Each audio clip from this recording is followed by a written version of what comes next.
Hello, my name is Meerah, and I'm a Lorekeeper in one of Yogg-Sothoth's libraries, and today I wanted to talk about the great old one, Tsathoggua. Tsathoggua first appears in Clark Ashton Smith's The Tale of Satampra Zeiros, written in 1929. He also appears in H.P. Lovecraft's The Whisperer in Darkness, written 1 year later in 1930. Smith was a close member of Lovecraft's circle, and that circle of friends often exchanged and shares entities and ideas from their mythos with one another. Tsathoggua is also known as the Sleeper of N'Kai, the Black Thing, the Father of Night, and the Seal of the Black Stars. He was very squat and pot-bellied. His head was more like a monstrous toad than a deity, and his whole body was covered with an imitation of short fur, giving somehow a vague sensation of both the bat and the sloth. His sleepy lids were half-lowered over his globular eyes, the tip of a queer tongue issued from his fat mouth. Tsathoggua is the grandchild of Yogg-Sothoth and Shub, and the child of Yeb. Tsathoggua is often described as amorphous, a toad-like god creature with sloth and bat aspects to its appearance. He is often found sleeping, and is said to be incredibly lazy and refuses to leave his chambers unless mortally threatened. And if someone is foolish enough to try to wake Tsathoggua up, he will devour them, unless the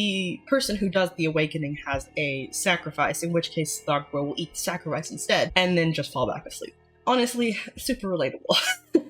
Tsathoggua dwells deep beneath the earth in N'Kai, which is a colossal underground cavern located beneath the ruins of Yoth, which are themselves beneath the underground city of Kinyan in North America. His will is carried out by his servitor race, which are vaguely known as the Formless Spawn. They are a polymorphic species made of black goo, and like their master, they can alter their shape at will. They are extremely resilient, flexible, and often rest in basins in Tsathoggua temples, protecting the sanctuaries from any would-be defilers or non-believers. The serpent people of Yoth were the first to really worship Tsathoggua, and from there his worship spread upwards into the city of Kinyan, and after that to the humans above on the surface world. He has had cults across the globe in a variety of human and non-human cultures. Some say that Tsathoggua gains powers from war and instability, while others claim that orgies in his honor and blood sacrifices are what strengthen him. Those that attend the rites of Tsathoggua may devolve in appearance and gain animalistic characteristics. His rites typically take place on May Eve and Halloween, while lesser festivals may be held on the new moon between midnight and 3 a.m. And that's it!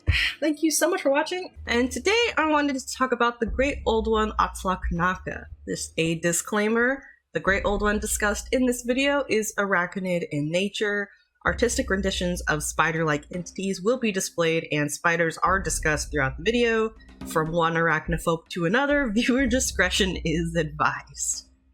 Atlach-Nacha first appears in the 1934 short story The Seven Geases by Clark Ashton Smith. Many others, such as Brian Lumley and Lynn Carter, also used or referenced it in their work, as well as expanded upon its mythos. It is alternatively called the Spider God or the Spinner in Darkness. The dark form ran toward him with incredible swiftness. When it came near, he saw that there was a kind of face on the squat ebon body, low down amid the several jointed legs.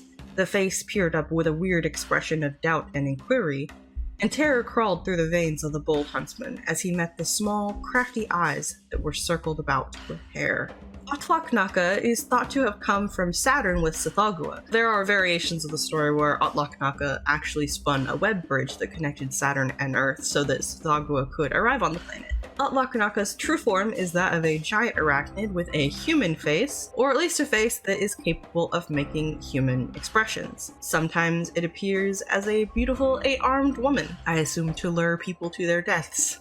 Atlach-Nacha was once the lord of the children of Atlach-Nacha, which were a race of arachnid creatures that existed during the Mesozoic era, but have since gone extinct. Those who have seen them claim they were similar in appearance to the purple spiders of Lane. It is said that some of Atlach-Nacha's priests have a ritual to bring the fossils of such creatures back to life. Atlach-Nacha also has the power to control all spiders. As of 2017, there are around 3 million spiders to every human on planet Earth. There's a terrifying study on this that is linked in the description if you want to read about how spiders could literally just eat the human race out of existence if they felt like it. Just nightmare fuel. Anyway, Nowadays, Atlach-Nacha is served by the spider-like species known as the Grey Weavers, which were created by Lynn Carter in 1980. Grey Weavers are fairly mysterious, and the only thing we really know about them is that their leader's name is Chitka, and that they consume the souls of their victims. It is said that Atlach-Nacha lives in caverns deep beneath Mount Vormithadrith, which was once part of the ancient Arctic kingdom known as Hyperborea. Apparently there have been stories about the spider god also coming out of Siberia and Peru, but regardless of where it lives, it spends all of its time spinning a vast network of webs that connect our world to the Dreamlands. Atlach-Nacha has the ability to possess and control statues in its likeness, and can be summoned by its cultists and sorcerers to do so. However, it really doesn't like to leave its weaving. Atlach-Nacha prefers really only to interact with sorcerers, and has been known to make bargains in exchange for arcane knowledge and visions of other realms. I'm not sure what the spinner asks for in return, and I don't think I want to know. Atlach-Nacha is thought to have had worshippers in the Andaman Islands, India, ancient Phoenicia, in the Eastern Mediterranean, and even members of the esoteric order of Dagon in Innsmouth, Massachusetts speak the spider god's name in hushed tone. According to those cultists, Atlach-Nacha punishes those who refuse to interbreed with the Deep Ones. I'm not really sure why a dimension-bridging spider god would be interested in the breeding habits of Deep Ones, but if someone knows, leave a comment, because I'm genuinely curious and couldn't find any real elaboration on that tidbit. Apparently in 1985, the Barton Doherty expedition set out wearing fiberglass armor to try to find the lair of Atlach-Nacha in Peru. The thought behind the fiberglass was that they would be more difficult or painful to eat if they did find the Great Old One. A neat idea, I guess, but I'm not really sure if it worked. Either Atlach-Nacha got them or the Andes got them, because they were never heard from again. And that's pretty much it. Hello, my name is Meerah, and I am a Lorekeeper in one of Yhoundeh's libraries, and today I wanted to talk about the Outer Gods and Great Old Ones, Ubbo-Sathla and Abhoth. Both are the spawns of Clark Ashton Smith's imagination. For Ubbo-Sathla is the source and the end, before the coming of Tsathoggua or Yog-Sothoth, or Kolhut from the stars. Ubbo-Sathla dwelt in the steaming fins of the new-made earth, a mass without head or members, spawning the grey formless F's of the Prime, and the grisly prototypes of terrain life. And all earthly life, it is told, shall go back, at last, through the great circle of time, to Ubbo-Sathla. So, let us begin with Ubbo-Sathla. First appearing in the short story of the same name in 1933, Ubbo-Sathla is alternatively known as the Unbegotten Sword and the Demiurge. Its origins are unknown. Some believe the Elder Gods created him. Some believe he is the twin sibling of Azathoth. He is described as a primordial entity that lives in the core of the earth. Some credit it as being responsible for all life on this planet. Most can agree that Ubbo-Sathla is the keeper of the Elder Records, a library of tablets that contain the knowledge of the Elder Gods. And it is as the guardian of these tablets that most know Ubbo-Sathla. No one has ever successfully retrieved them, though they are apparently highly sought by sorcerers. Physically, it is described as a grotesque protoplasmic mass that is serendipitously spawning multitudes of primordial, single-celled organisms. It is believed to dwell in Iqua beneath the roots of Mount Vormithadrith, and could possibly have birthed other entities such as Abhoth. Other theories declare that Abhoth and Ubbo-Sathla are actually the same entity, and I can see where that comes from. Abhoth is very similar. He described a sort of pool with a margin of mud that was marred with obscene offal, and in the pool a greyish, horrid mass that nearly choked it from rim to rim. Here, it seemed, was the ultimate source of all miscretion and abomination, for the grey mass bobbed and quivered, and swelled perpetually, and from it, in manifold fission, were spawned the anatomies that crept away on every side through the grotto. There were things like bodiless legs or arms that flailed in the slime, or heads that rolled, or floundering bellies with fish's fins, and all manner of things malformed and monstrous, that grew in sizes as they departed from the neighbourhood of Abhoth. And those that swam not swiftly ashore, when they fell into the pool from Abhoth, were devoured by mouths that gaped in that parent bulk. Abhoth, also called the Source of Uncleanliness, first appeared in Clark Ashton Smith's The Seven Geeses in 1934. Abhoth also resides in the caverns of Iqua beneath Mount Vormithadrith, and it is described as a vile protean mass and the source of all abomination. It constantly spawns creatures from its own mass, though unlike the single-celled creatures of Ubbo-Sathla, they are complex life forms, and come in many shapes and sizes. Abhoth is known to occasionally devour these children. As they are simple-minded, very few of them stay to serve their father, and most just wander off. While nothing much is written of Ubbo-Sathla's communication with others, Abhoth is known for having the ability to telepathically communicate with those near him, though I don't know who would want to do that, because it's said that Abhoth has a very twisted mind. So yeah, it's easy to see why people may think that these two are one and the same. There are only a few minor differences after all, or perhaps one does really come from the other. Either way, thank you so much for listening to me ramble, and today I wanted to talk about the lesser old one, Rlim Shaikorth. The name of the one that they served was Rlim Shaikorth, and he dwelt in the highest summit of the Ice Mountain. They told Eva nothing of the nature or properties of Rlim Shaikorth, and concerning their own service to this being, they avowed only that it consisted of such worship as is given to a god, together with the repudiation of all bonds that had linked them heretofore to mankind. And they told Eva that he was to go with them before Rlim Shaikorth and perform the due rite of obeisance, and accept the bond of final alienage. At sight of this entity, the pulses of Eva were stilled for an instant by terror, and following quickly upon the terror, his gorge rose within him, though through excess of loathing. In all the world, there was naught that could be likened for its foulness to Rlim Shaikorth. Something he had of the semblance of a fat white worm, and his bulk was beyond that of the sea elephant. His half-coiled tail was thick as the middle folds of his body, and his front reared upward from the dais in the form of a white round disc, and upon it were imprinted vaguely the lineaments of a visage belonging neither to beast of the earth nor ocean creature. And amid the visage, a mouth curved uncleanly from side to side of the disc, opening and shutting incessantly on a pale and tongueless and toothless maw. The eye sockets of Rlim Shaikorth were close together between his shallow nostrils, and the sockets were eyeless, but in them appeared, from moment to moment, globules of blood-colored matter, having the form of eyeballs, and ever the globules broke and dripped down before the dais. And from the ice floor of the dome there ascended two masses like stalagmites, purple and dark as frozen gore, which had been made by the ceaseless dripping of the globules.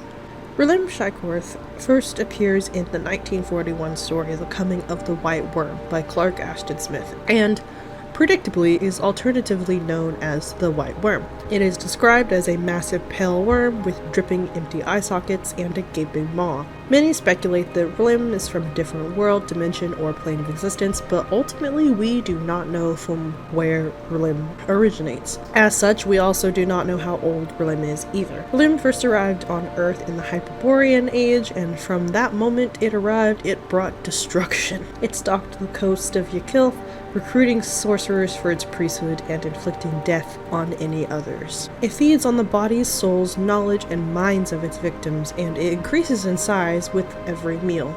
It seems to have very powerful abilities, such as forcing those who get too close into a deep slumber, and the ability to possess those that it has charmed.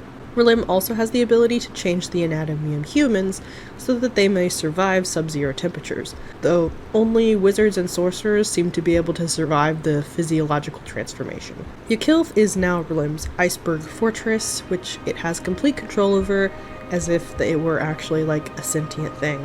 Rlim Shaikorth is not a Grey Old One. Indeed, it is implied to be one of their enemies. Link Carter would later add to the story of Rlim, claiming that Rlim serves Cthulhu's son, Apumsa. Many have pointed out the similarities between Rlim and Tsathoggua, as both have the ability to consume the minds of their enemies as well as control a sentient fortress.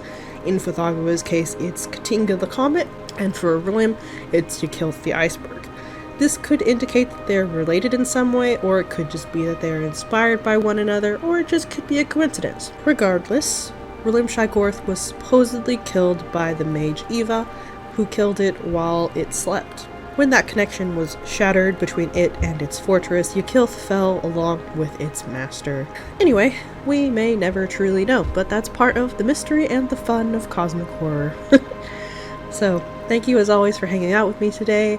And today I wanted to talk about the goddess Yhoundeh from the Lovecraft mythos. Yhoundeh, in the third cycle of her divinity, was covered by that spawn which pipes perennially the dire music of chaos and corruption.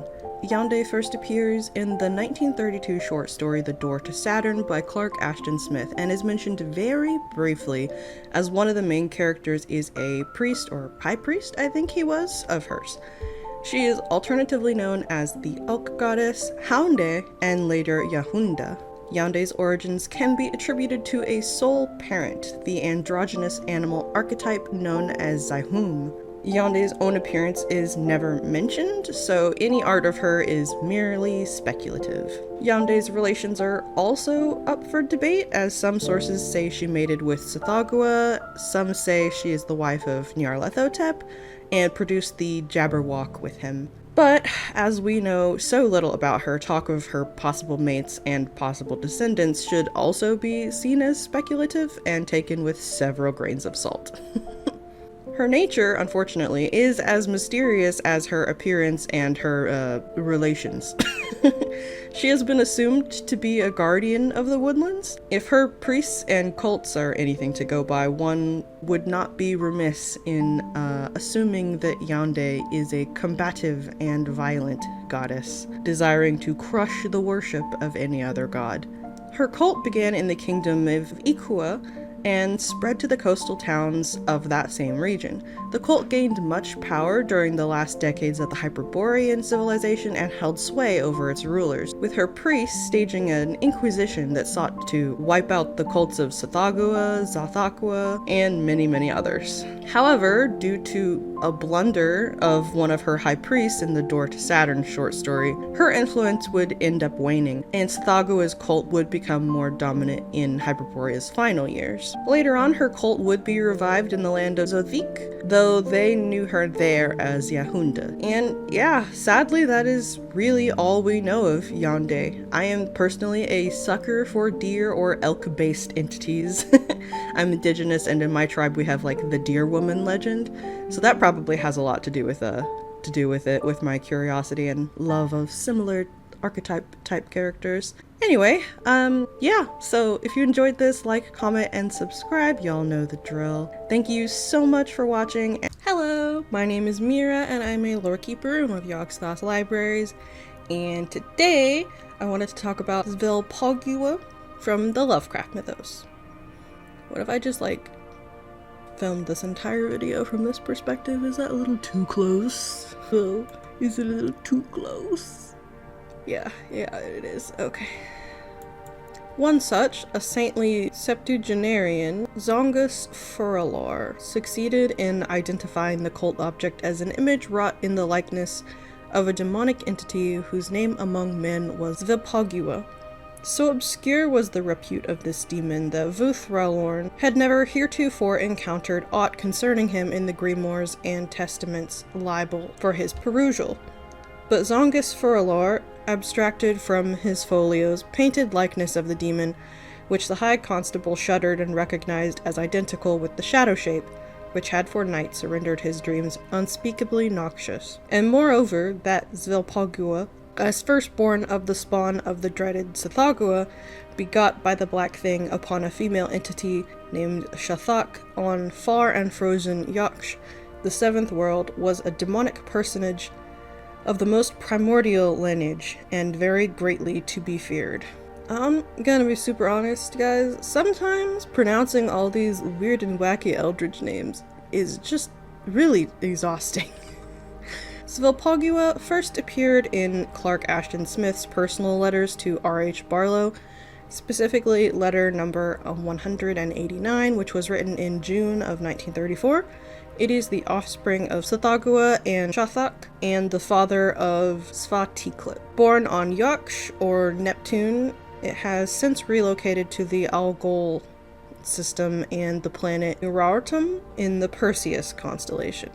It is known as the Feaster from the Stars, or Osadagua, by the indigenous people of Eastern North America, though no specific tribe is actually mentioned. An avatar of Zvilpogghua called the Star Beast was said to at one time have been summoned by the same Native Americans, but this was rarely done due to the fact that that beast would only return to the stars of its own accord and could not be banished. How this group of native people even had knowledge of and or a history with this creature from Neptune is unknown and unexplained. Zvilpogghwa's lifespan and diet are also unknown to us, though being a child of Tsathoggua, we can probably assume that its lifespan is equally incomprehensible. As for the deity's abilities, we can probably also speculate a little bit based on what we know of their parents. It's probably going to be similar to its parents because they usually are.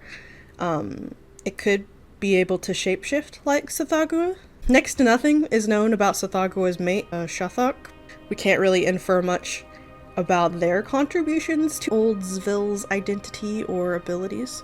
I don't usually like to mention Marvel when it comes to these videos, just because usually it like changes things enough to where they're their own thing.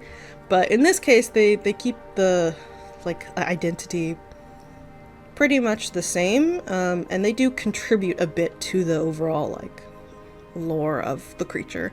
They gave the entity the ability to possess humans, the status of a Great Old One, and a connection to Atlantis. Specifically, the Atlanteans, with the use of magical text, sealed it away in the Abyss, or the End Zone, where it slept for millions of years until the Fantastic Four woke it up, of all people. At least that's how the wiki says it goes down. I've obviously not read Fantastic Four, my bad. I was more of an X-Men kind of kid. Anyway, that is sadly pretty much it. As with most of my Eldritch videos, I apologize that it's so short and that we know so little. Like, comment, subscribe if you enjoyed this. You all know the YouTube drill. Thank you so much for watching and hanging out with me. It means a lot that people actually watch these goofy little videos. Hello, my name is Meerah and I'm a Lorekeeper, one of Yhoundeh's libraries, and today I wanted to talk about the entity known as Mordiggian. Mordiggian is old and omnipotent as death. He was worshipped in former continents before the lifting of Zothic from out of the sea. Through him we are saved from corruption and the worm. Even as the people of other places devote their dead to the consuming flame, so we of Zulbasair deliver ours to the god. Awful is the fane, a place of terror and obscure shadow, untrod by the sun, into which the dead are borne by the priest and are laid on a vast table of stone to await his coming from the nether vault, in which he dwells. No living men, other than the priests, have ever beheld him, and the faces of the priests are hidden behind masks of silver, and even their hands are shrouded, that men may not gaze on them that have seen Mordiggian. Mordiggian first appears in the 1934 short story The Charnel God by Clark Ashton Smith, and would appear again in 1935 in The Dark Eidolon, also by Cass. It would later be counted amongst the Great Old Ones in Scott D. Aniolowski's Call of Cthulhu role-playing game. Mordiggian is alternatively known as the Charnel God, the Great Ghoul, the Lord of Zulbasair, Mordoth, the Old Na, and the Worm of Corruption. It is described as a large, shadowy, worm-like creature, sometimes in the shape of a column, sometimes as a swirling darkness. It is worshipped by human cults and ghouls alike as a death and funerary god. The Gori, which are similar to ghouls but are more jackal-like, are also thought to worship him. On Zothic, the last continent of man, and specifically in the city of Zulbasair, Mordi stands above all law. It has claim on all that die within the city and disposes of any corpses in a ritualistic way. Some say that it feeds on them, others say that it takes them into itself and they become a part of him, others believe that it ferries them to the afterlife. Mordi is also said to feature heavily in the Cults of Ghouls and the Ghouls manuscript, two esoteric grimoires from the Lovecraft mythos that are supposed to have copies in both the Miskatonic University's library and the Church of Starry Wisdom's libraries. Arctella and Ebnon-Thaw, pausing before the open door, were outlined against a colossal shadow that was not wrought by anything in the room. It filled the portals from side to side. It towered above the lintel, and then, swiftly, it became more than a shadow. It was a bulk of darkness, black and opaque, that somehow blinded the eyes with a strange dazzlement. It seemed to suck the flame from the red urns and fill the chamber with a chill of utter dread and voidness.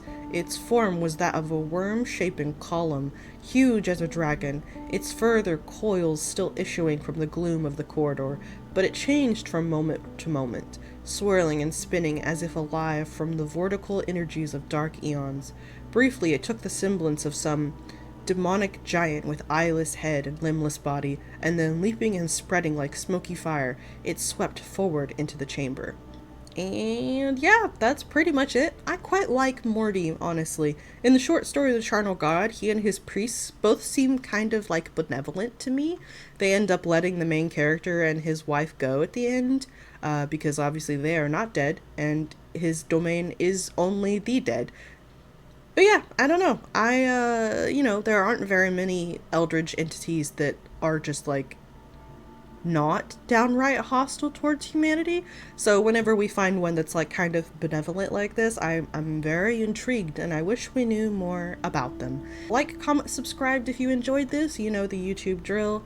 Thank you so much for watching, and as always, special thank you to my channel members, especially Loremasters, PwNaGeeDOTexe, Beitodesstrafe, Lexaous, Vlad, and General Jehuty. I appreciate you all so much, and may Yog grant you the knowledge you seek. Also, friendly reminder that I do have a Patreon now, and you can join as a member for free to watch my entire content library without the ads.